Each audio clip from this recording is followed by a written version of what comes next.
Found it under my bed, and it wasn't human. They say the scariest things happen at 3 a.m., but nothing prepared me for what I found under my bed that night. This is Whispers by Dark. Growing up, we all had childhood fears. Monsters in the closet, shadows in the corner, noises in the dark. But what if, just once, those fears turned out to be real? What if, instead of a figment of your imagination, something or someone was actually there, watching, waiting? The strange noises, the eerie feeling of being watched, the mysterious figure in the kitchen, none of it made sense. But when I finally looked under my bed, I saw him. A creature with human-like features, lying there, completely still.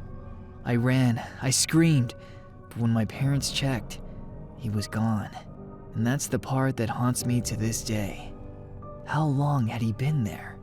And worse, where did he go?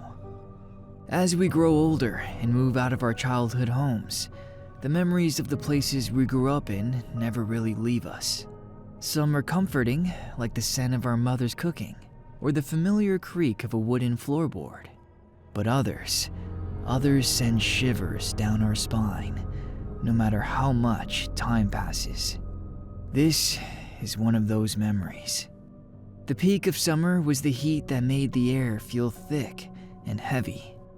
I was 12 years old and thrilled because I had my room for the first time. No more sharing or interruptions. I finally had a space to call mine. Well, sort of. We weren't well off, so my parents converted our basement garage into my bedroom. It wasn't perfect, but it felt like a sign that I was growing up. One weekend, my parents planned a short trip to my uncle's house, and I was left alone. I had a paper due after the weekend, so I stayed behind, thinking it would be a quiet few days.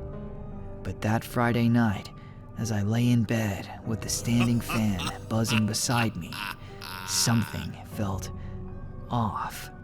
I kept waking up, unable to shake the feeling that something was wrong. At first, I blamed the heat, but deep down, I knew it was something else. Something I couldn't explain. I was sleeping with the standing fan right next to my bed, its steady hum filling the room. The thick and warm air made it hard to sleep, but I wasn't sure what had woken me up. It wasn't the heat, and the fan drowned out most noises. So why did I feel so unsettled? Around 3 a.m., I decided to get up and refill my glass of water. I stepped out of my room and into the small bathroom just outside. I heard a faint sound inside my bedroom as I turned on the faucet. I froze, holding my breath. The water ran as I strained my ears, but I could only hear the fan's low whirring. Maybe I imagined it. Still, an uneasy feeling crept up my spine. I peeked into my room from the doorway, but everything looked normal, and yet something about it felt wrong. I couldn't explain it, but I didn't want to go back in. Instead, I quietly walked upstairs to the living room and lay on the couch. I told myself I was being silly and laughed about it in the morning. I eventually drifted off, but not for long. An hour later, I woke up again, this time to the sound of someone in the kitchen. I saw the glow of the fridge light and the sounds of someone rummaging through it. The way that floor was set up, the kitchen was out of view from the couch in the living room. I couldn't see who was there. I heard the fridge door eventually shut, then footsteps walk away and downstairs. I was drowsy, so I went back to sleep. The next day, my dad installed an AC in my room. Finally, the air was cool, and the steady drone of the vent replaced the usual hum of the fan.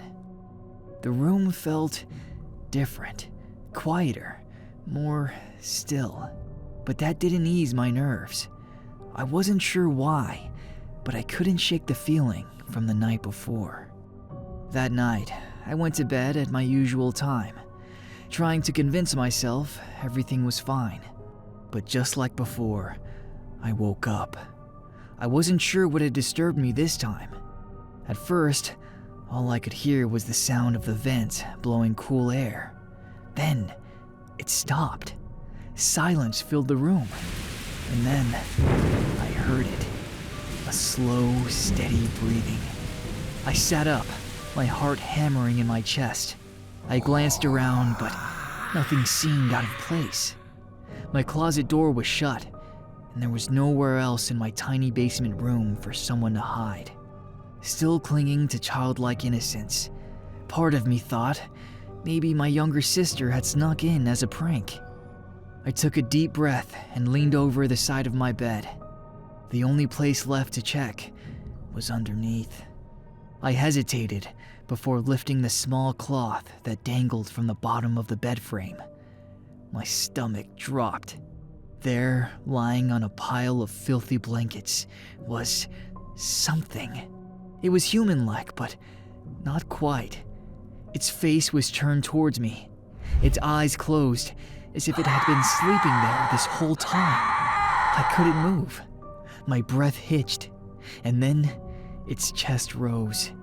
It was breathing. Panic surged through me, and I threw myself backwards, scrambling out of the room on my hands and feet. I screamed for my dad. My parents came rushing downstairs, their footsteps thundering against the wooden floor. I pointed to my bed, gasping for air. "Under there! Under the bed!" My dad knelt, lifting the cloth. Nothing. All that was left was a mess of dirty, damp blankets, reeking of sweat, and something worse. My mom immediately called 911. The police searched the house and the property, but they found nothing. There were no signs of forced entry, no footprints, nothing out of place, except for those disgusting blankets. For the next few nights, I refused to sleep in that room. I stayed on the couch, but even there, I felt that unshakable feeling that someone was watching me. From the windows, from the corners of the house, and worst of all, from beneath the furniture. To this day, I still don't know how long it had been there. Was it just that night? Or had it been creeping under my bed for days, even weeks? I'll never know. But one thing's for sure, the fear of something hiding under my bed has never left me. And that, my friends, is why I still can't sleep without checking under my bed.